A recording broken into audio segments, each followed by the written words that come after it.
Here is the problem. We are handed a measurement of a step response, a single curve plotted against time. No transfer function, no state space model, just an output trace. Our job is to read 4 time domain performance specifications straight off the graph. First, the rise time, TR, that tells us how quickly the output climbs toward its target. Second, the peak time, TP, the moment of the first overshoot maximum. Third, the percent overshoot, MP, the fraction by which the response shoots past its final value. Fourth, the settling time, TS, the moment the output enters and stays inside the tolerance band around the final value. We will compute it for 2 bands, 5% and 2%. These 4 numbers are the fingerprint of any second-order-like system. Reading them from a graph is a skill every control engineer needs. Quick definitions. On a generic underdamped step response, the final value, y infinity, is the level the output settles to as time grows large.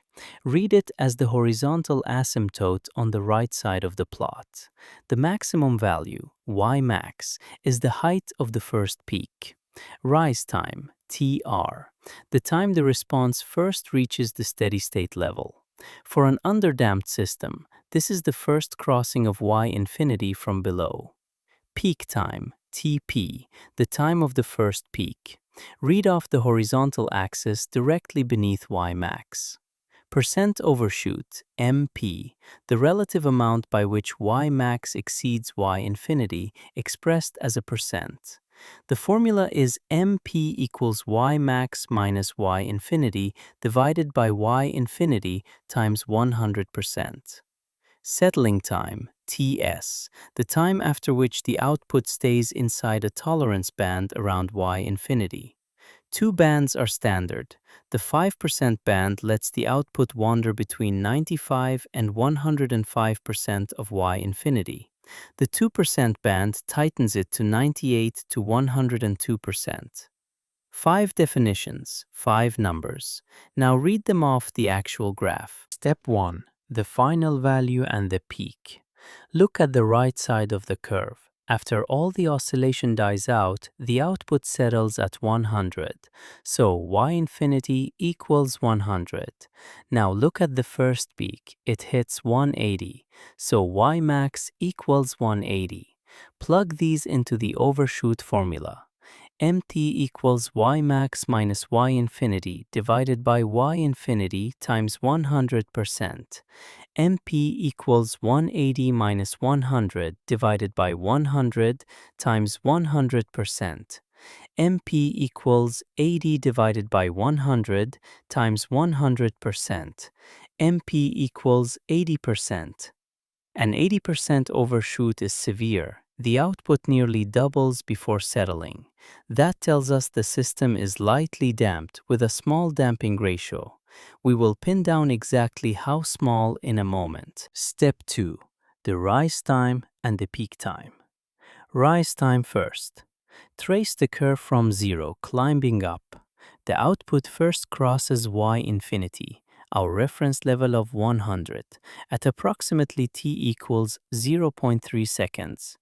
Strictly, the textbook convention uses 95% of y infinity for the rise threshold, which is y equals 95, and that crossing happens at the same point on this graph, tr equals 0.3 seconds. Peak time next.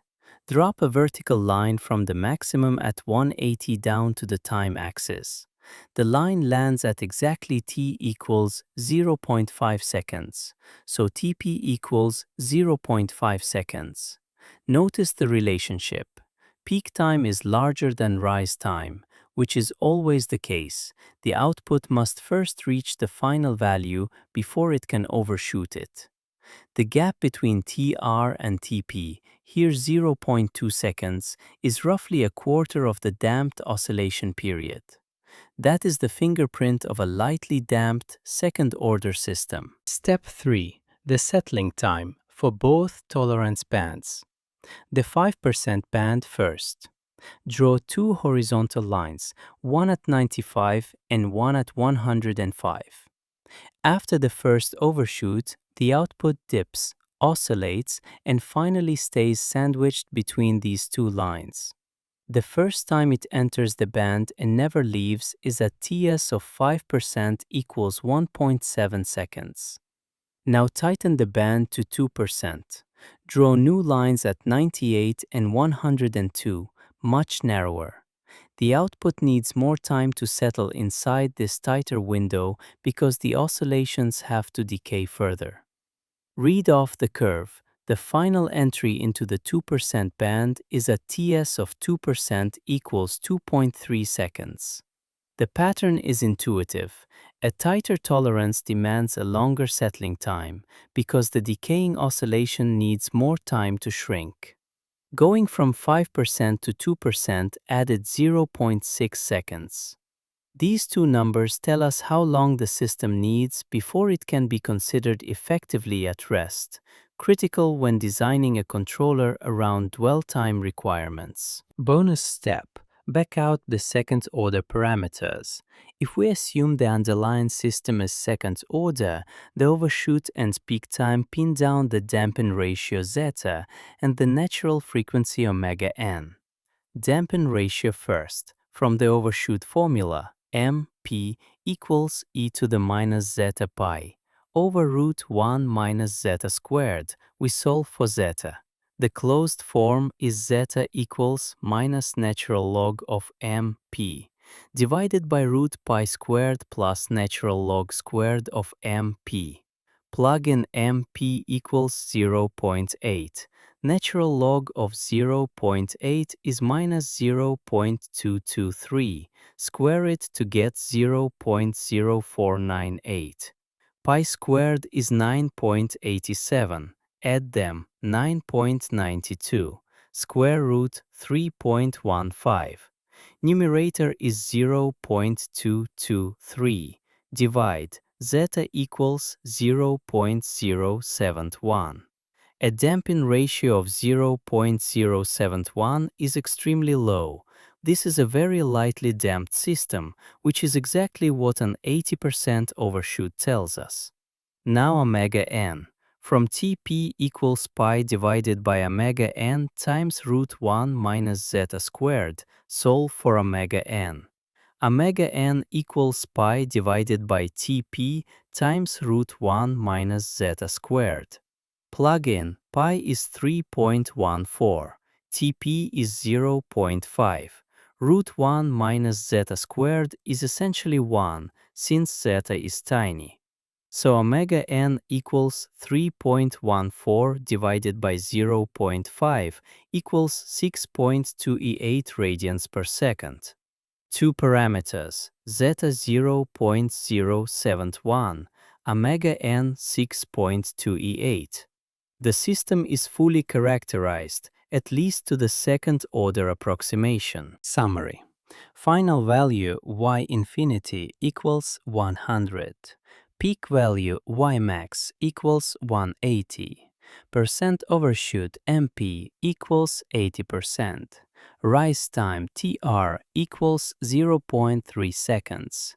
Peak time TP equals 0.5 seconds. Settling time at 5% equals 1.7 seconds. Settling time at 2% equals 2.3 seconds. Damping ratio zeta equals 0.071. Natural frequency omega n equals 6.28 radians per second. The big picture. Time domain specs are not abstract. They live on the graph, in places you can point to with a pencil.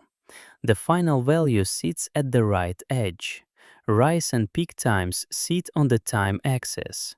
Settling time is wherever the curve enters and stays inside the tolerance band. Overshoot is the height of the first peak above the final value. And if you assume the system is second order, MP and TP give you zeta and omega n in two short calculations.